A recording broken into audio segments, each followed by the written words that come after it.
예수님께서 십자가에서 죽으심으로 우리의 모든 죄를 용서하시고 언제든지 우리가 하나님 앞에 나아갈 수 있는 담력을 우리에게 주셨습니다. 나는 용서 받았네. 살아계신 아버지 사랑으로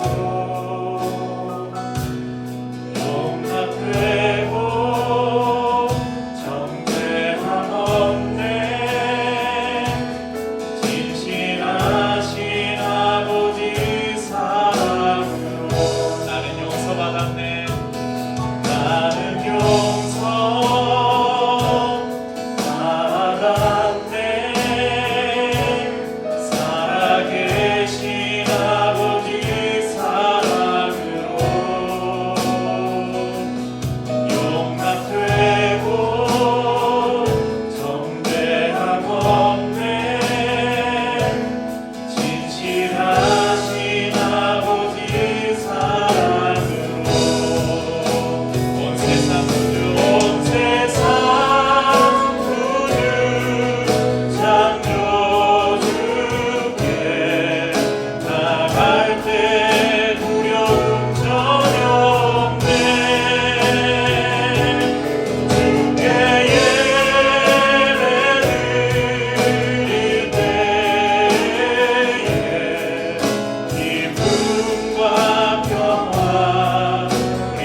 담대히 하나님 앞으로 나아갑니다.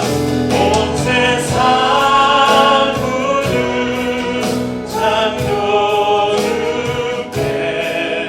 나갈 때 두려움 전혀 없네. 주께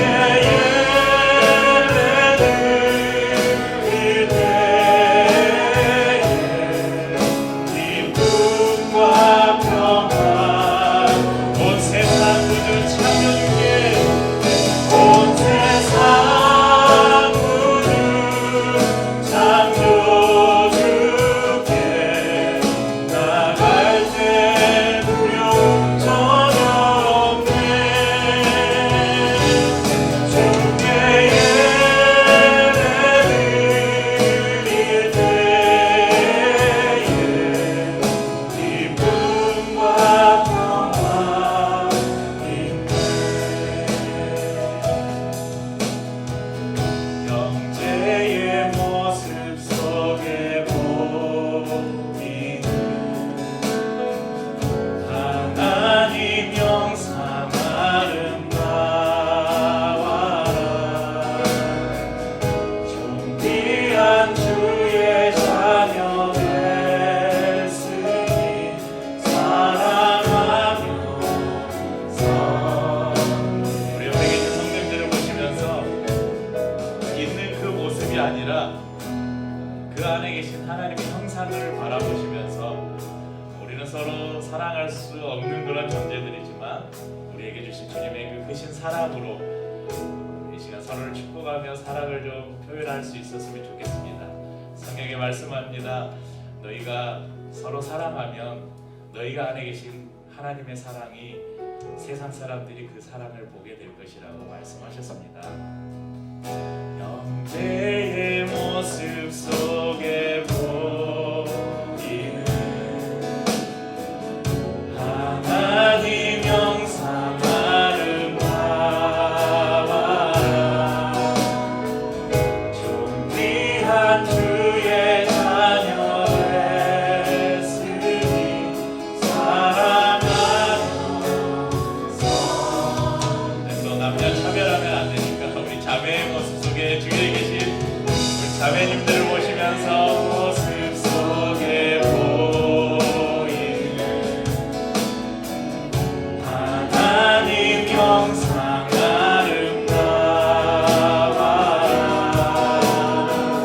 존귀한 주의 자녀 됐으니 사랑하면서 우리의 모임 중에 임하신 우리의 모임 중에 임하신 하나님 영광 아름다워라. 영광 아름다워 존귀한 왕이 여기 계십니다. 존귀한 왕이 여기 계시니 사랑하면서 우리의 모임 중에 임하신 우리가 서로 살아가는 그곳에 우리 하나님이 임재하십니다. 임하신 하나님 영광 아름다워라. 존귀한 왕이 여기 계시니 사랑하며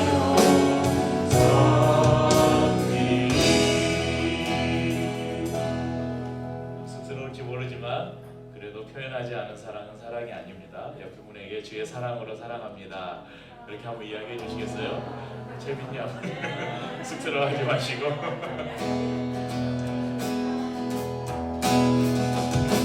내가 어둠 속에서 헤맬 때에도 주님은 함께 계셔. 내가 시험 당하여 괴로울 때도 주님은 함께 계셔. 기쁨으로 기뻐 찬양하네 할렐루야.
살아가시면서 문득 나에게 이런 모습이 나도 이런 말을 할 수 있나, 나도 이런 행동을 할 수 있나, 내가 어떻게 이런 생각을 가졌지? 그렇게 좀 스스로 놀랄 때가 있지 않으세요? 예수 믿기 이전 말고 예수를 믿는 이후에 우리가 예수 그리스도를 인격적으로 만나고 하나님의 자녀가 되었다는 확신을 가진 이후에도 문득 어느 순간 내가 왜 이러지? 내가 왜 이런 말을 했지? 내가 왜 이런 행동을 했지? 왜 내가 이런 생각을 품었지? 그렇게 깜짝 놀랄 때가 있습니다.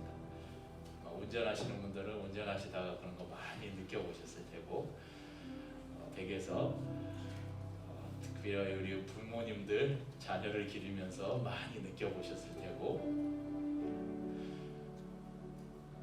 왜냐하면 우리 안에 여전히 남아있는 그런 옛사람, 아직 완전히 죽이지 못한 옛사람이 우리 가운데 남아있기 때문에 그렇습니다. 그래서 우리는 살아가면서 수도 없이 다른 사람에게 상처를 주고 다른 사람을 아프게 하는 그런 삶을 살 수밖에 없습니다. 그럴 때마다 정직하게 우리의 마음을 주님 앞에 내어놓고, 주님, 제가 이 정도밖에 되지 않는 사람입니다. 그래서 주님의 은혜가 필요합니다. 주님의 성령을 채워주옵소서. 이런 기도가 우리 안에 끊임없이 있어야 될 줄 압니다. 그런 기도를 담아서 우리 찬양을 드리겠습니다.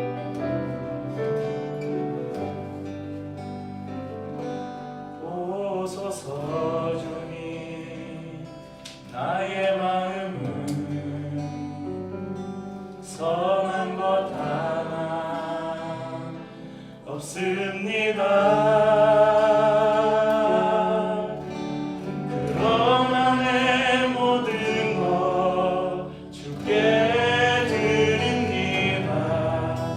사랑으로 안으시고 날 새롭게 하소서. 오소서 주님, 나의 마음은 선한 것 하나 없습니다. 그러나 내 모든 것 주께 드립니다.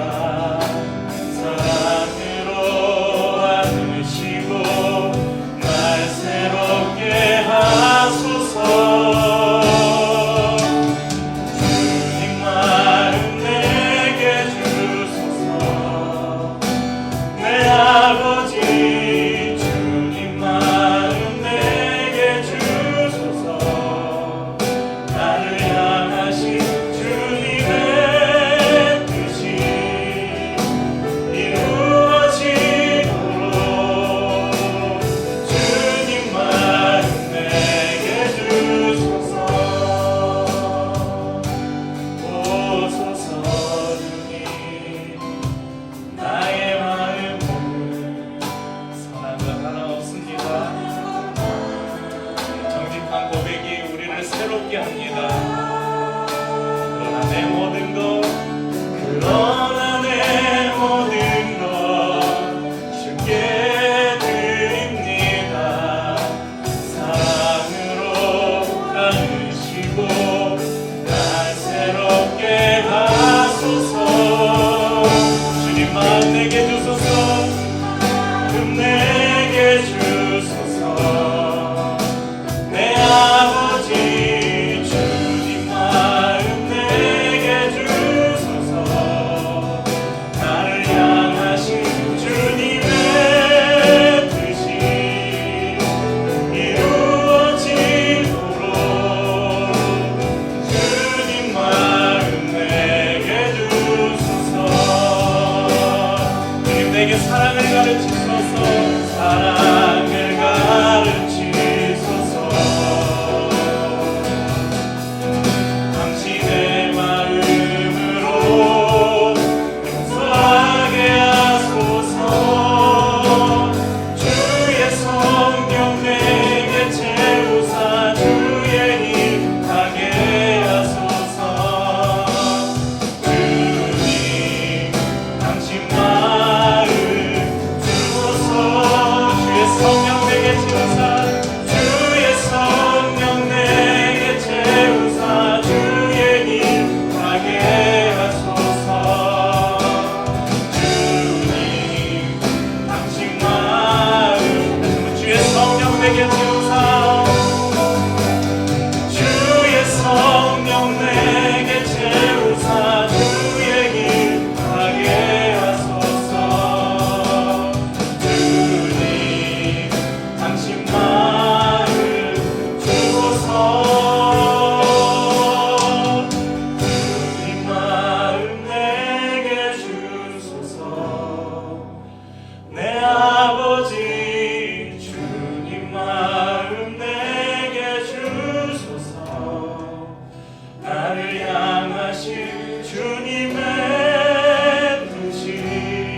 나무를 하나 보여드리겠습니다.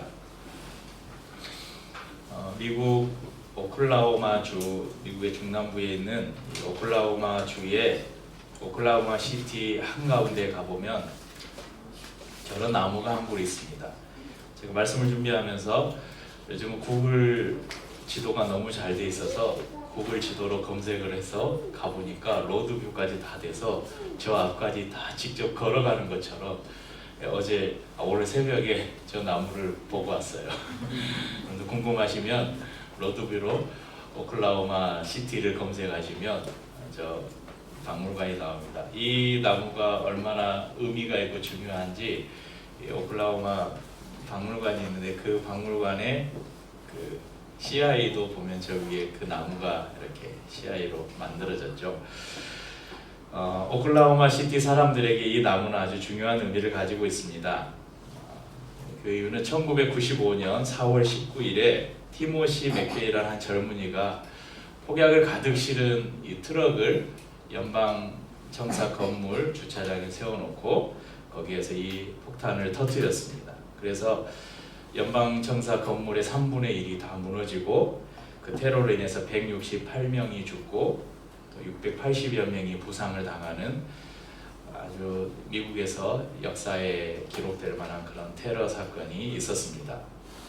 그리고 연방청사 안에는 그 직원들을 위한 타가소가 운영되고 있었는데 19명의 어린이 희생자들도 생겼습니다. 그래서 그 사진에 보면 한 소방관이 아이를 이 테러 때 아이를 이렇게 구출하는 이 사진이 그 다음에 1996년에 그 사진 작가들에게 주는 퓰리처상을 받은 사진입니다. 그러니까 이 미국 사람들에게 이 테러는 굉장히 충격적이었고 또 오래도록 기억될 만한 그런 사건이었죠. 그런데 왜 아까 그 보여드린 나무가 이 테러의 상징이 되었는가?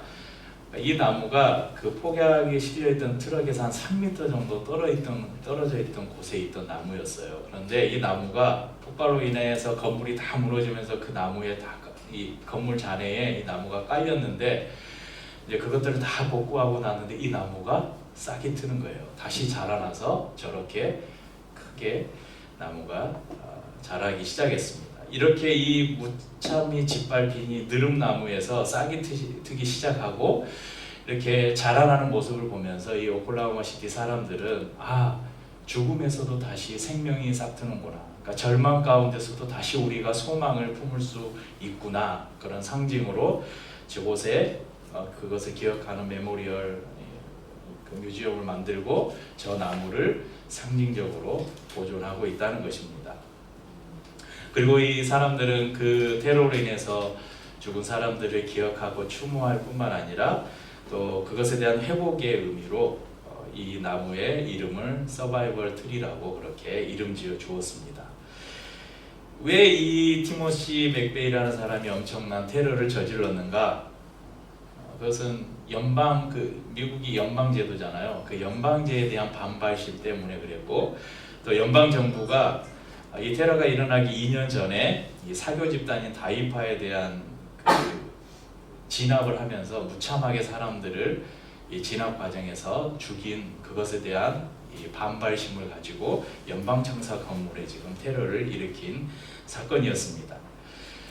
그런데 왜 한 사람의 불만, 이 복수심 때문에 그와 아무 상관없는 수백 명의 사람들이 죽거나 다치거나 했는지, 왜 아무것도 모르는 어린 생명들이 희생을 당해야 했는지, 지금도 우리 지구촌 곳곳에서 일어나는 수많은 총기 사건, 방화 사건, 테러, 전쟁 등 이런 것들을 우리가 보면 자신의 의지와는 전혀 상관없는, 나는 저 사람과 아무 관계가 없고 저 사람에게 아무 피해를 준 일도 없는데 내가 알 수 없는 고통을 당하는 수많은 사람들이 있습니다.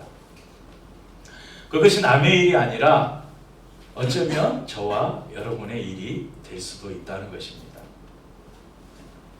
꼭 그런 테러가 아니더라도 우리 주위에는 나와 아무런 상관이 없는데 내가 저 사람에게 아무런 해를 끼치지도 않았는데 나에게 돌을 던지고 나의 몸과 마음에 상처를 내는 일을 당할 때가 있습니다.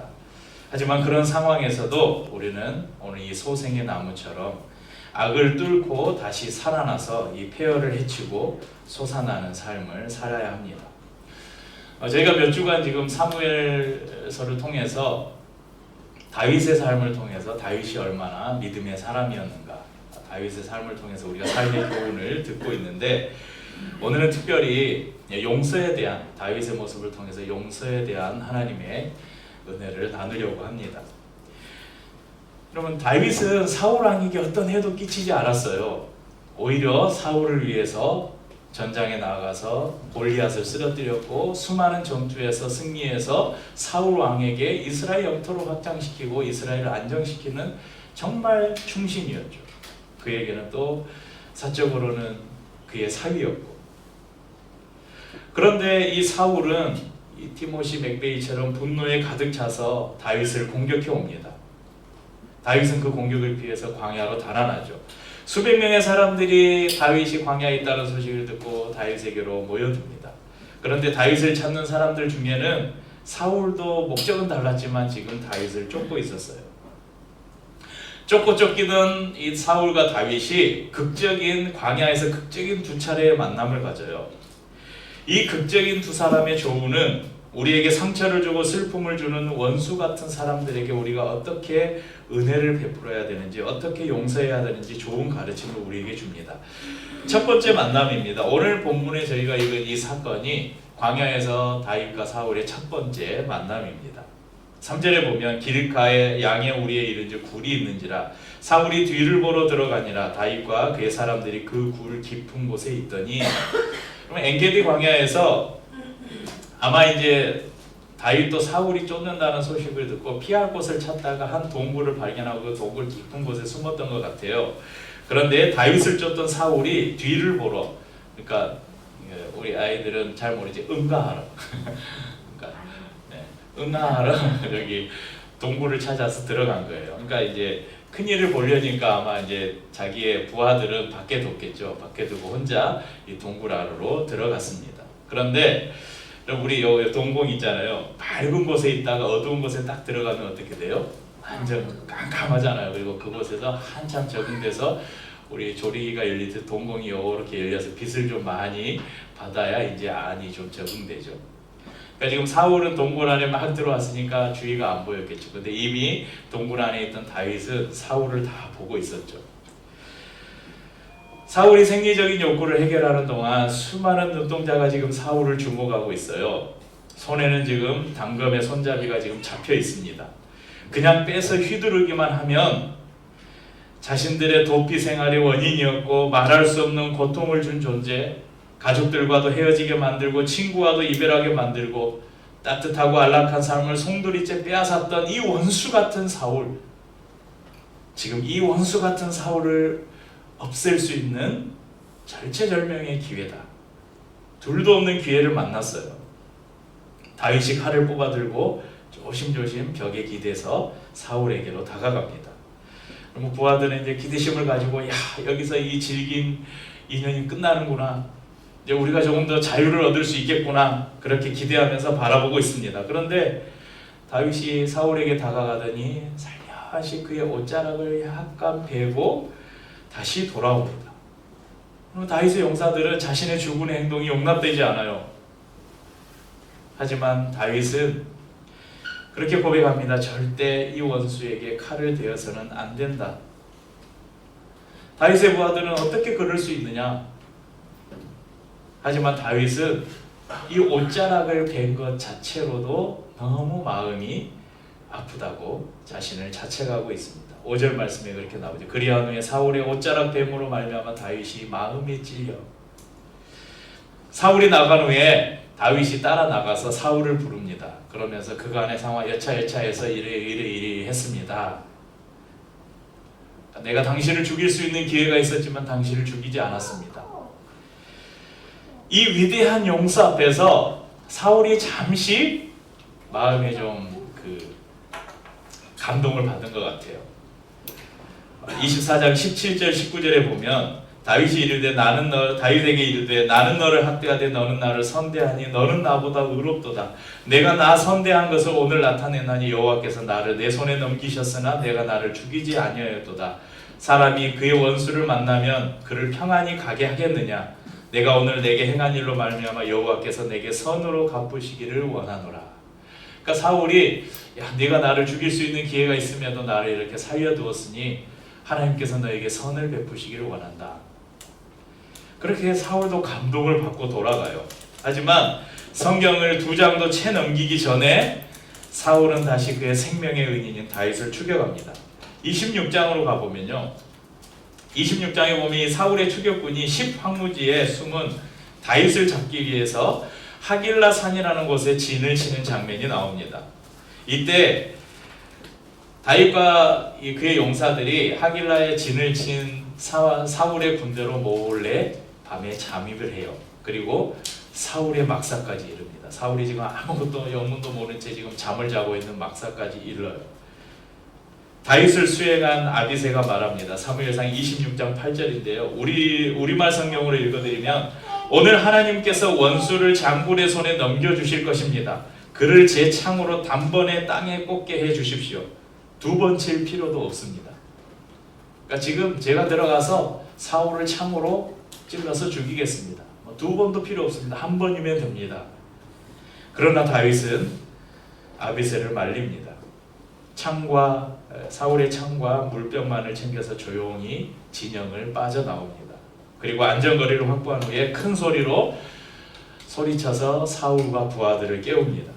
그리고 말하죠. 여호와께서 오늘 당신을 내 손에 넘겨주셨지만 나는 여호와께서 기름 부으신 왕에게 손을 대지 않았습니다. 왜냐하면 그것이 하나님의 뜻이기 때문입니다. 그러니까 아마 다윗에게도 2가지가 충돌했겠죠. 2번이나 나에게 이 사울을 죽일 수 있는 기회를 주셨다는 것은 아마도 하나님께서 나의 원수 갚을 기회를 나에게 주신 것이라는 그 생각이 들었겠죠.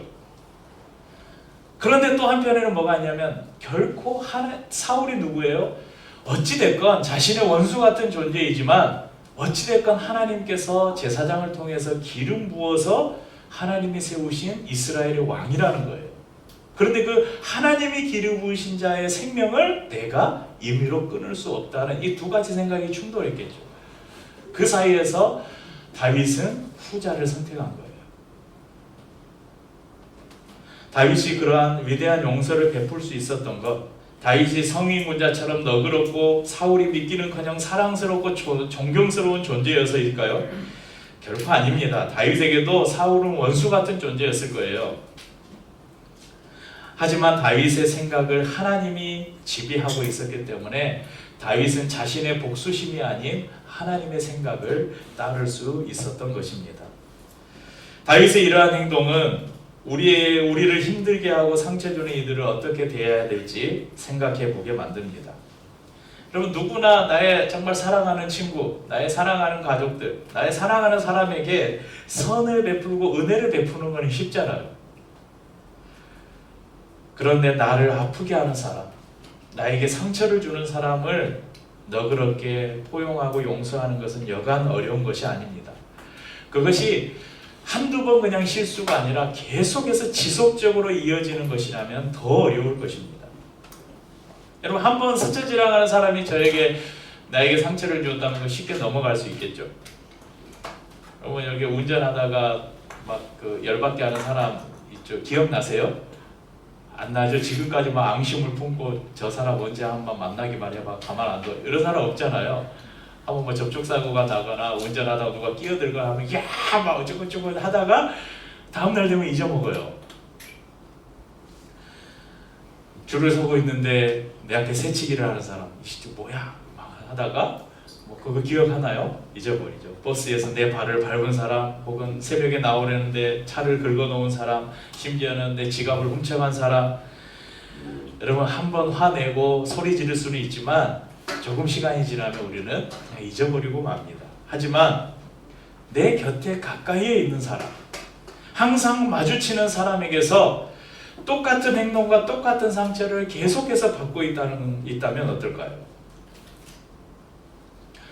그러면 작지만 한 교회를 목회하고 있는 목회자로서 저에게 참 감사한 것은 개척하고 지금 이제 올해가 8년째 접어드는데 아직까지 이유 없이 저를 공격하거나 저를 힘들게 하는 성도들이 한 사람도 없다는 것입니다. 이게 얼마나 감사한지 모르겠어요. 다른 교회 이야기 들어보면 누구 성도 때문에 죽겠어요, 누구 집사 때문에 누구 장로가 너무 힘들게 해요, 그 죽여버릴 수도 없고 쫓아낼 수도 없고 어떡할까요? 막 그 힘들어하는 목회자들이 주위에 참 많아요. 그런데 저는 그런 성도들이 한 명도 없다는 게 너무 감사한데, 혹시 이걸 감사하면서 제가 그런 생각을 해봤어요. 우리 성도들 중에 나 때문에 힘들어하는 성도들이 있지 않을까? 그러신 분이 있으면 조용히 저에게 와서 이야기해 주시면 제가 무릎 꿇고 사죄를 드리도록 하겠습니다. 제가 지금까지 예수를 믿고 지금까지 살아오면서 잘한 것이 하나 있다면 참 부족한 삶을 살고 있지만 제 마음속에 오래도록 품고 있는 그 미움이 하나도 없다는 거예요. 물론 제가 사역을 하고 지금까지 수십 년을 사역해 오고 하면서 저를 힘들게 하는 사람들도 많았고 상처 준 사람들도 많았지만 그 사람들에 대한 미움을 아직까지 품고 있는 사람이 한 사람도 없다는 것. 그것이 저에게는 너무 감사한 일입니다. 제가 좀 저를 여러분들 보시면 이렇게 행복해 보이잖아요. 그러시죠? 저희 카페 손님들도 보시면 저를 보면 항상 목사님은 항상 행복해 보여요, 그렇게 이야기하시는 분들이 참 많아요. 왜 행복하겠어요? 미워하는 사람이 없으니까 그러죠. 만약 정말로 내가 미워하는 누군가가 정말 죽일 수만 있다면 죽여버리고 싶은 그런 누군가가 내 앞에서 지금 동굴로 기어들어 왔다면, 내 코앞에서 지금 세상 모르고 잠을 자고 있다면 그 모습을 보면서 우리는 다윗과 같이 행동할 수 있을까 스스로에게 질문해 보아야 합니다. 오래도록 치명적인 상처를 입힌 원수 같은 존재를 용서해야 할까? 분명한 것은 우리가 용서하지 못하면 돌이킬 수 없는 상황이 벌어질지도 모른다는 것입니다. 욥기 5장 2절에는 이렇게 말씀합니다. 분노가 미련한 자를 죽이고 시기가 어리석은 자를 멸하느니라. 에베소서 4장 26절에는 분을 내어도 죄를 짓지 말며 해가 지도록 분을 품지 말며, 시편 37편 8절에는 분을 그치고 노를 버리며 불평하지 말라, 오히려 악을 만들 뿐이라. 여러분, 성경은 분노와 복수심을 철저하게 금하고 있습니다. 왜냐하면 원수 갚으려는 마음을 항상 가지고 사는 사람, 분노와 증오를 마음속에 품고 사는 사람의 마음속은 추악할 수밖에 없고, 이것은 하나님의 자녀로 합당한 마음이 아니기 때문에 하나님은 이것을 금하고 있는 것입니다. 여러분, 현존하는 가장 오래되고 완성된 법전이 뭘까요? 네, 함무라비 법전. 기원전 1750년경, 1700년에서 1800년경에 만들어진 함무라비 왕에 의해서 만들어진 이 법전은 다분히 보복적인 법문을 담고 있습니다. 우리가 잘 아는 눈에는 눈, 이에는 이. 그러니까 이제 이게 뭐냐면 죄를 지은 것에 대한 동일한 벌을 내리는 이런 법이에요. 그런데 모세 구약 성경의 모세 율법을 보면 이 모세 율법에도 비슷한 게 많아요. 그래서 사람들이, 성경 비평학자들은 이 모세 오경, 특별히 모세 율법이 이 함무라비 법전을 베낀 것이 아니냐, 따라한 것이 아니냐, 그렇게 이야기하기도 합니다. 그렇지만 이 인간 사회에서 일어나는 사람들 간의 이런 죄, 범죄들은 뭐 그때나 기원전 1700년, 1800년경이나 오늘날에나 그리 다르지 않잖아요. 죽이고 도둑질하고 뭐 이런 것 비슷하잖아요. 그래서 그것을 처벌하는 규정을 담고 있는 법은 대부분 모든 법들이 다 비슷한 점을 가지고 있다는 것입니다. 그런데 모세의 율법이 함무라비 법전과 좀 다른 것이 있다면, 이거 수평적이라기보다 하나님의 관점에서 사람들을 심판하고 벌하는 내용을 담고 있습니다. 전에도 제가 한번 말씀드린 적이 있는데, 그러니까 이것은 그 사회적으로 취약계층의 약자들 있잖아요. 약자들은 뭘 하나 훔쳤어요. 그럼 훔친 것에 대한, 그것에 대한 보상만 하면 돼요. 그런데 어쩌겠어요? 주인이 열받으면 여러분 힘이 없는 뭐 노예나 누가 죄를 지었어요. 그러면 주인이 어쩌겠어요? 그러니까 훔친 것에 대한 합당한 벌만 받으면 되는데 아예 생명을 빼앗아 버리니까 죽여버릴 수도 있었거든요. 그래서 그것들을 철저하게 금하고 약자들이 자기가 지은 죄에 지나치게 형벌을 받지 않도록 많은 것들에서 규정을 하고 있습니다. 그것이 좀 차이가 있고 이제 오늘은 이걸 이야기하는 것이 아니고 이제 이 모세의 율법에 대해서 예수님께서 말씀하신 것이 있어요. 마태복음 5장을 제가 마태복음 강해를 하면서도 말씀을 드렸는데 마태복음 5장 38절에서 41절에 보면 예수님이 이렇게 말씀하셔요. 너희가 또 눈은 눈으로 이는 이로 갚으라 하였다는 것을 너희가 들었으나 이것은 함무라비 독전이 아니고 이 모세의 율법에 나오는 내용이에요. 나는 너희에게 이르노니 악한 자를 대적하지 말라. 누구든지 내 오른편 뺨을 치거든 왼편도 돌려대며 또 너를 고발하여 속옷을 가지고자 하는 자에게 겉옷까지도 가지게 하며 또 누구든지 너로 억지로 오리를 가게 하거든 그 사람과 심리를 동행하고. 홍부전에 보면 그러잖아요. 저기 흥부가 배가 고파서 형 집에 갔는데 형수가 주걱으로 뺨을 탁 치니까 형수님 이쪽도 때려주세요. 왜 그래요? 밥알 묻은 거 떼먹으려고. 근데 뭐 여러분 뺨을 때린다고 이런 밥알이 묻는 것도 아니고 오른편 뺨을 때리면 왼편 뺨도 돌려대라. 속옷을 가지고자 하는 자에게 겉옷도 내어주라. 겉옷은 절대 빼앗기면 안 되는 거예요. 이 팔레스타인 지역에서 해가 떨어지면 급격히 온도가 내려가기 때문에 이 겉옷은 단순히 옷이 아니라 자신의 신분을 상징하기도 했고 특별히 이불 대용으로 쓴, 그래서 겉옷을 저당 잡히면 반드시 돌려줘야 되는 그런 율법도 있었죠. 억지로 오리를 가게 하면 심리를 동행하라. 뭐 군사적으로는 필요가 있을 때 아무든지 누구를 잡아서 뭐 짐을 지우거나 해서 오리를 이렇게 데리고 갈 수 있는 그런 법이 있었어요. 그런데 그런 상황에서 너희는 차라리 심리를 동행해 줘라 이렇게 말씀하고 있어요. 그러면서 예수님이 18장 22절에 이렇게 말씀하네요. 예수께서 이르시되 내게 이르노니 7번뿐 아니라 70번까지도 할지니라. 베드로가 예수님께 묻죠. 예수님, 형제가 나에게 죄를 범하면 몇 번이나 용서해야 됩니까? 이제 베드로가 생각했을 거예요. 7번쯤 하면 예수님이 많이 했다. 그만하면 됐다 생각하고 7번쯤 하면 되겠습니까? 그러니까 예수님께서 7번뿐 아니라 7번을 70번까지 해라. 몇 번이에요?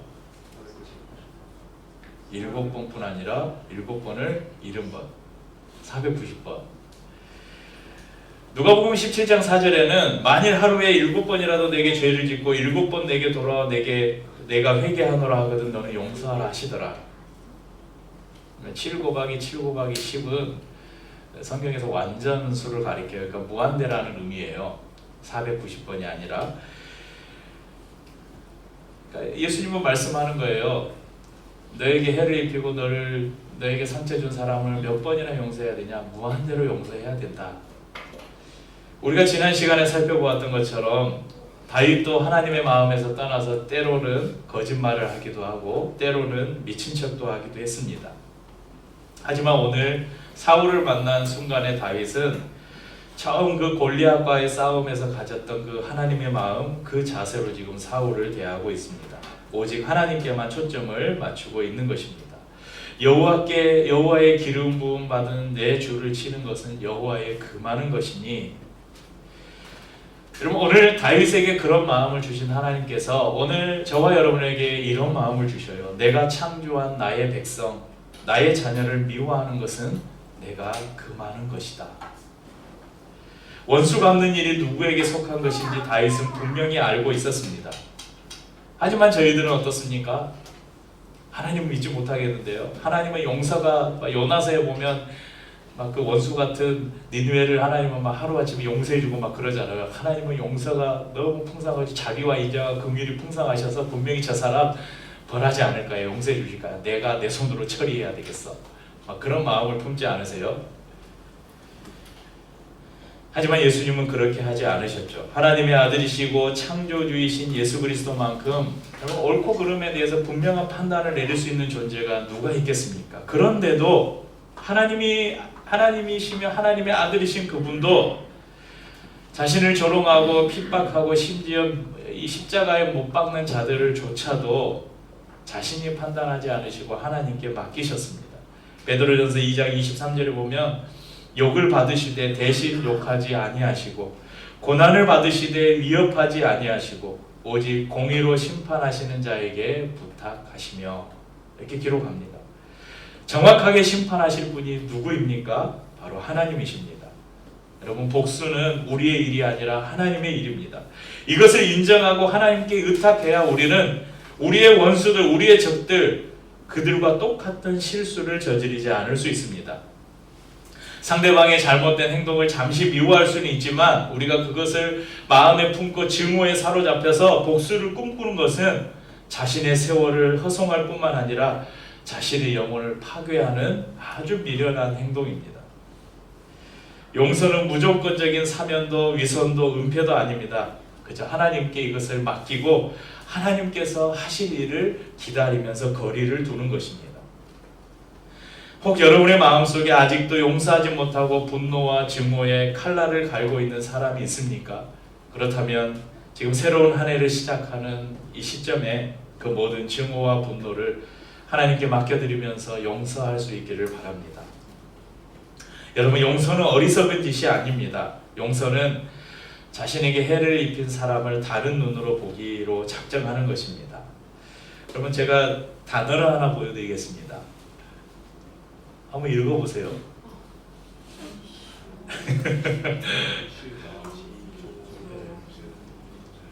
기억 못하시겠죠? 네, 이 에스키모인들에게 복음을 전했던 모라비안 선교사들이 원주민, 이 에스키모인들 원주민들의 용어로 용서를 어떻게 표현할까 그러다가 알파벳 24개로 구성된 이 긴 단어를 만들었어요. 근데 이 단어가 담고 있는 의미가 뭐냐면 더 이상 생각하지 않는 행위. 용서가 뭔가 더 이상 생각하지 않는 행위가 용서다. 제가 이 단어를 찾으면서 조금 더 에스키모인들을 이렇게 검색을 해보니까 재미있는 이야기가 나와서 나누겠습니다. 그럼 에스키모인들은 누군가 자기에게 이런 상처를 주고 아픔을 준 사람들, 그래서 너무 화가 나고 분노가 치밀 때 그 에스키모인들이 사는 곳이 어디예요? 완전 얼음이 그냥 뒤덮인 곳이잖아요. 그 얼음 평원을 무작정 걷는다고 합니다. 그냥 앞으로 쭉 직진으로 무작정 걷다가 화가 풀리면 다시 돌아온다. 그 갔던 길을 그대로 돌아오는데 이제 가는 길은 계속 분노와 증오심으로 갔다면 어느 순간에 그것이 딱 사그러들고 돌아올 때는 화해와 뉘우침의 길이래요. 돌아오는 길이. 그런데 만약에 너무 화가 나서 나갔는데 안 돌아와요. 계속 끝까지 가다가 돌아오지 않는 사람이 있으면 안 되겠죠. 참 지혜로운 것 같아요. 우리도 마찬가지입니다. 마음의 분을 품고 용서하지 못하는 사람은 마치 너무 화가 나서 길을 나섰다가 집에 돌아오지 않는 이런 에스키모인과 같다는 것입니다. 과거의 분노와 상처에 갇혀서 여러분의 삶을 허비하지 마시길 바랍니다. 용서한다는 것은 다시 자신의 자리로 돌아와서 하나님께서 나에게 허락하신 그 길을 계속 걸어 나간다는 의미입니다. 마태복음 18장에 보면 여러분 10,000달란트 빚진 사람의 이야기가 나옵니다. 어떤 사람이 10,000달란트를 빚졌어요. 너무 큰 금액이라서 도저히 자신의 힘으로는 평생을 무슨 방법을 써도 갚을 수 없는 돈이에요. 결국 평생을 옥에 갇혀 지낼 수밖에 없는데 주인이 그것을 탕감해줘요. 그런데 이 사람이 그 탕감을 받고 밖에 나갔는데 자신에게 100데나리온 빚진 사람을 만나요. 그러니까 이제 1데나리온의 노동자의 하루 품삯이니까 한 100일 정도 일하면 벌 수 있는, 얼마든지 갚을 수 있는 돈이죠. 이 사람을 붙잡고 내 돈 갚아라. 안 갚으면 너 당장 감옥에 가두겠다. 그래서 옥에 가둬요. 이 이야기를 주인이 듣습니다. 그러면서 주인이 열이 엄청 받아가지고 저놈 다시 잡아들여라. 그래서 평생 감옥에서 썩게 만들어라. 이렇게 하죠. 왜 나는 너에게 너가 도저히 갚을 수 없는 이 10,000달란트나 되는 빚을 내가 탕감해 줬는데 너는 100대 이 사람이 열심히 일하면 얼마든지 너에게 갚을 수 있는 이것조차도 너가 용서해 주지 못했느냐. 이렇게 이 사람을 책망하죠. 여러분, 우리는 갚을 수 없는 은혜를 받은 사람들이에요. 그러니까 우리가 지은 죄, 하나님 앞에서 우리가 지은 죄는 도저히 우리의 힘과 의지로 갚을 수 없는, 우리의 어떤 노력으로도 갚을 수 없는 그 정도의 무게의 죄예요. 그런데 하나님께서 그 죄를 용서하셨어요. 얼마나 값을 치르고요. 하나님의 아들이신 독생자 예수 그리스도를 십자가에서 죽게 하시는 그 희생을 치르면서 우리의 죄를 용서하셨어요. 그리고 지금도 여전히 우리는 하나님 앞에서 죄인이고 날마다 우리가 예배 때마다 고백의 기도를 드리면서 한 주간의 삶을 돌아보면 우리는 여전히 죄악투성이인 삶을 살아가요. 그런데도 하나님은 항상 우리를 용서하셔요. 그런데 우리는 용서하지 못하는 삶을 산다면 과연 우리가 하나님 앞에서 하나님의 자녀로 합당한 삶을 사는 것인가? 은혜 받은 사람은 은혜를 베풀 수 있어야 합니다. 미움과 증오와 분노에 사로잡혀서 자신의 마음에 상처를 내기보다 우리는 상처를 극복하고 생명의 물줄기를 찾고 파란 잎을 싹 틔우는 삶을 살아야 합니다. 마치 그 아무 이유 없이 희생을 당한 그 오클라호마 시티의 그 테러로 인한 수많은 희생자들, 그리고 그 테러로 말미암아서 무참히 짓밟혔던 한 나무가 다시 자라고 싹을 피워서 거대한 나무가 되는 것처럼 우리도 그렇게 용서의 삶을 통해서 다시 회복하고 일어서야 합니다. 여러분, 2023년은 이전의 모든 관계의 아픔들이 치유되는 한 해가 되기를 주의 이름으로 축복합니다. 용서를 배우고 훈련해서 예수님께서 말씀하신 것처럼 70번씩 7번씩 70번이라도 용서하는 삶을 살기를 축복합니다. 용서를 통해서 내가 받은 용서의 크기를 깨닫고 그 은혜로 더욱 풍성한 삶을 누리시는 성도인들의 삶이 되시기를 주님의 이름으로 축원합니다. 함께 우리 찬양하고 성찬을 나누도록 하겠습니다. 삶의 작은 일에도 그 마음을 알기 원하네. 그 좁은 길로 가길 원해. 나의 작음을 알고 그분의 크심을 알며 소망 그 깊은 길로 가길 원하네. 저 높이 솟은 산이 되기보다 여기 오름직한 동산이 되기. 내 가는 길만 비추기보다는 누군가의 길을 비춰준다면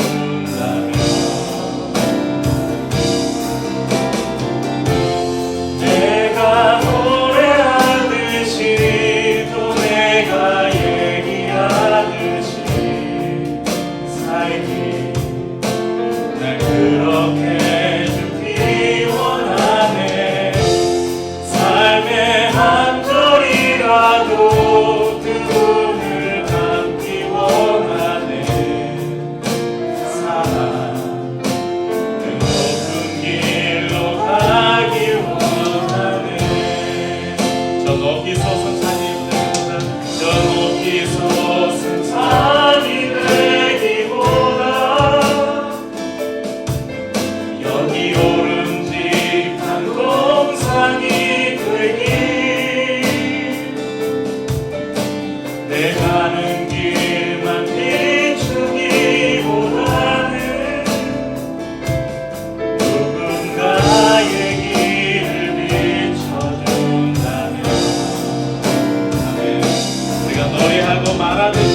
살길 원합니다.